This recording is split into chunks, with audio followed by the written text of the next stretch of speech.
Si Mang Kanor ay 40 taon ng foreman.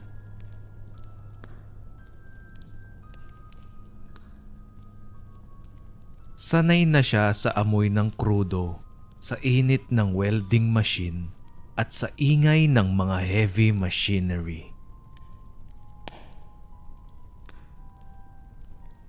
Ngunit ang proyekto sa tulay ng San Sebastian ay iba.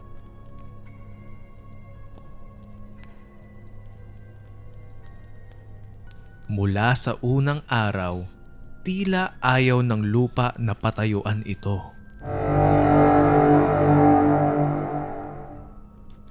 Ang bawat hukay na gawin nila sa umaga, natatabunan ng putik pagdating ng gabi kahit na walang ulan.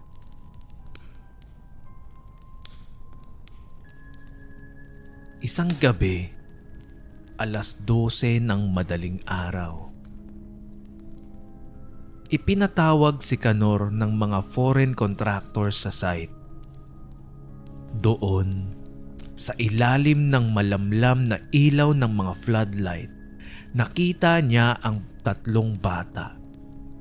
Marungis, walang imik at tila nakapako ang tingin sa malalim na hukay ng pundasyon ng number 7.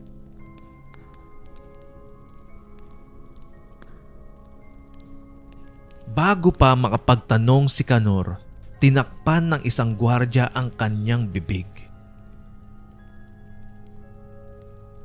Nakita niya kung paano tinulak ang mga bata sa hukay at bago pa man sila nakasigaw, ibinuhos ng dambuhalang mixer ang toneladang basang semento. Walang nagawa si Kanor kundi manood habang ang mga bula ng hangin mula sa ilalim ay naglaho.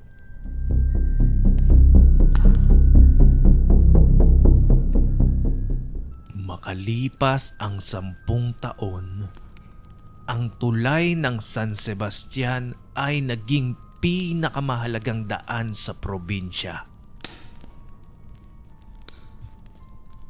Ngunit si Kanor, hindi siya makatulog ng maayos.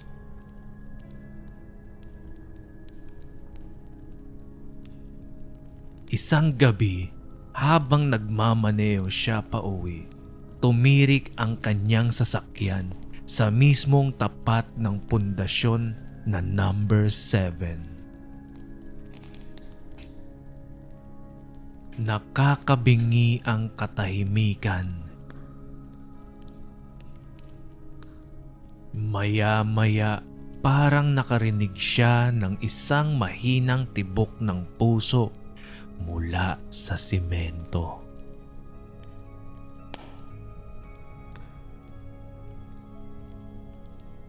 Bumaba siya at itinapat ang kanyang tenga sa malamig na haligi. Doon, narinig niya ang isang garalgal na boses ng bata na tila may semento sa lalamunan.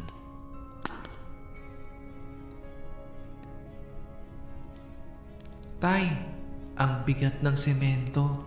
Hindi ako makahinga." Biglang nagkaroon ng maliit na bitak ang haligi at mula sa loob lumabas ang mga maitim at malapot na likido. Dugo na kasing lapot ng langis.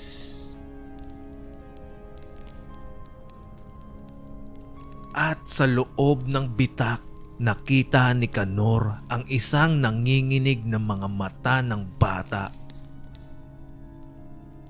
Nakatitig sa kanya, humihingi ng katarungang matagal nang ibinaon sa ilalim ng kalsada.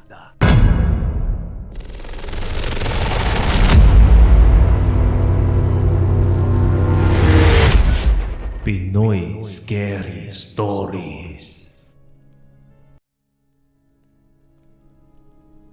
Noong 1982, itinayo ang tulay ng Maligaya.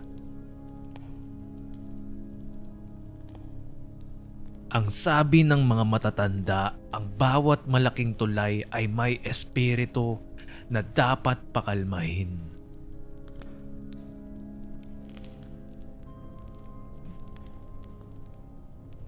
Si Aling Lita ay isang byuda na ang tanging kayamanan ay ang kanyang 7 taong gulang na anak na si Junjun.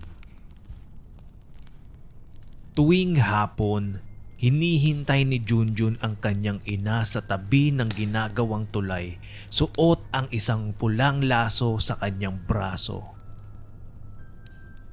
Para sa kanya, ito ay isang agimat na binigay ng kanyang lola. Isang gabi, hindi nakauwi si Junjun. Hinahanap siya ng buong baryo, ngunit ang tanging nahanap ni Lita sa tabi ng bagong buhos na pundasyon ay ang piraso ng pulang laso na nakausli sa semento. Alam ni Lita ang nangyari. Inalay ang kanyang anak para hindi gumuho ang tulay sa darating na mga bagyo.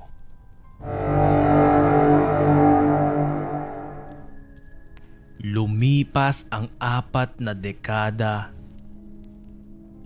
Luma na ang tulay. Kinakalawang at puno na ng kwentong kababalaghan. Sinasabing tuwing sasapit ang anibersaryo ng pagkawala ni Junjun, ang mga dumadaan na sasakyan ay nakakakita ng isang pulang linya na lumulutang sa hangin. Isang gabi, ang retiradong engineer na nag-utos ng pag-alay kay Junjun ay napilitang dumaan sa tulay.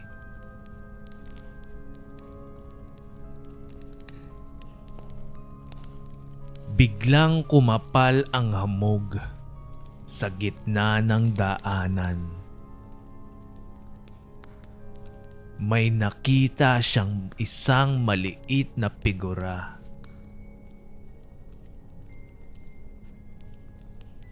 Hininto niya ang sasakyan. Ang bata ay dahan-dahang lumingon. Ang kanyang mukha ay wala ng balat. Tanging simento at buhangin na lang ang nakadikit sa bungo.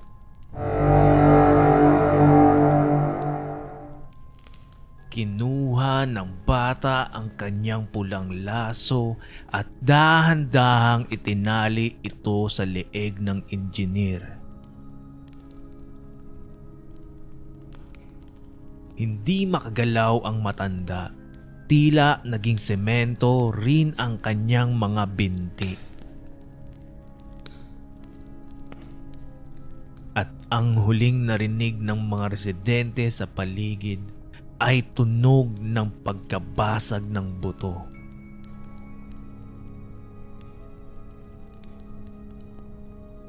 Kinabukasan, natagpuan ang sasakyan ng engineer at walang tao sa loob. Ngunit ang dashboard ay puno ng basang buhangin at isang lumang maduming pulang laso.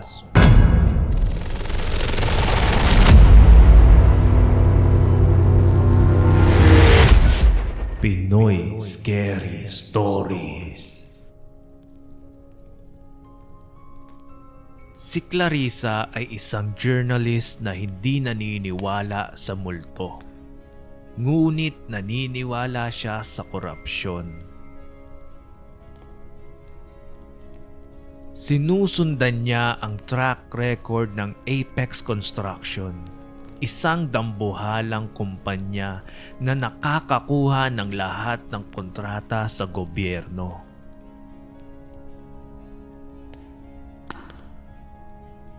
Napansin ni Clarissa ang isang pattern.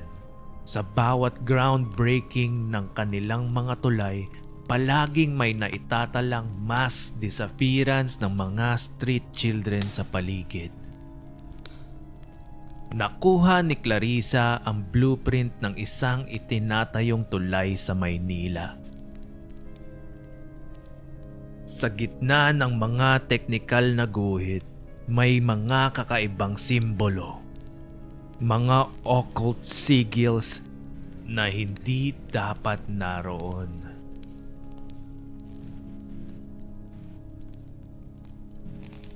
Isang gabi, lihim siyang pumasok sa construction site. Ang amoy ay hindi semento.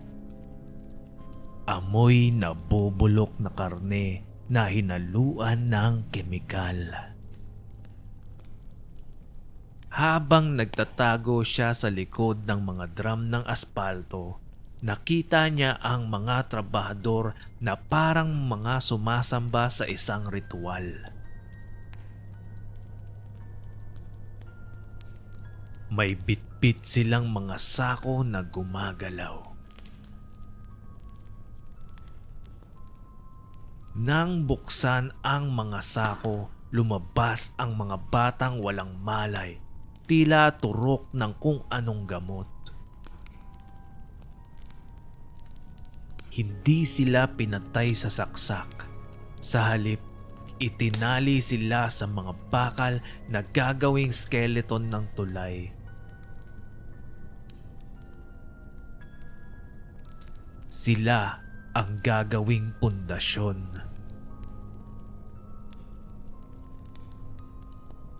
Sa hindi inaasahan, nabitawan ni Clarissa ang kanyang kamera.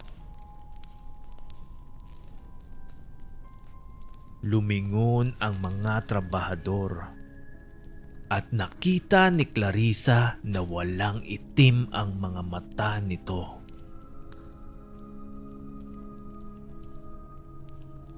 Ang pinuno nila ay ang CEO ng kumpanya. Ito ay lumapit kay Clarissa at bumulong. Hindi lang semento ang nagpapatatag sa bansang ito, Clarissa. Ang mga tulay natin ay nangangailangan ng alay para hindi sila lamunin ng lupa. Biglang tumumba si Clarissa matapos makatanggap ng isang malakas na hampas sa kanyang ulo. At ayon ang huling gabing nakita si Clarissa.